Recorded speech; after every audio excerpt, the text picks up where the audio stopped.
All right, ladies and gentlemen, for those of you who have not been to jail or prison or not even that, guys, Rio Consumnes Correctional Center, and have not been, well, basically, if you're not born and raised here in this local area from 1994, so I'm from 1994, it's when I was born, and in this local real estate development since 1996.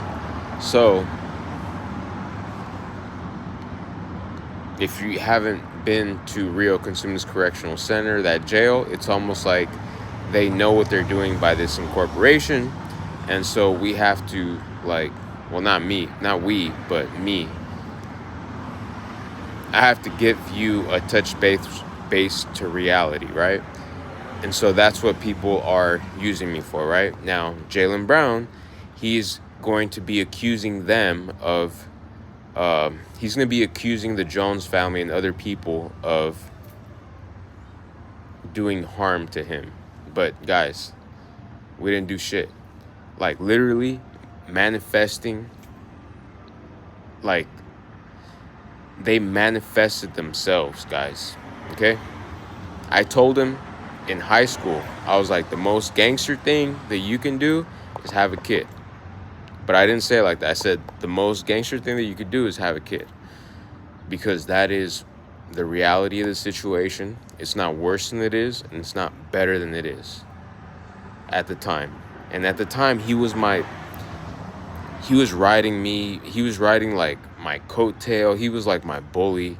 He was everything bad. Him and Antonio Perez were capitalizing. They were the beneficiaries of everything bad that happened to me in my life. Well, not everything, okay?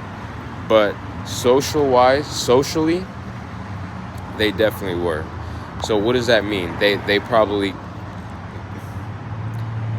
got access to a few women at first, but then eventually they were able to indoctrinate their female children into thinking different about sexual intercourse, you could say, or even intercourse, because intercourse is speaking to another person. And therefore, thank God for YouTube. Thank God for these barriers of communication that separate us from these terrorist cells. That's the difference between a cell and a terrorist cell. Like why houses exist, real estate exists. You see? In a functioning real estate, they are our cells. They're not terrorist cells. They are working, productive people to society. Thank you for listening.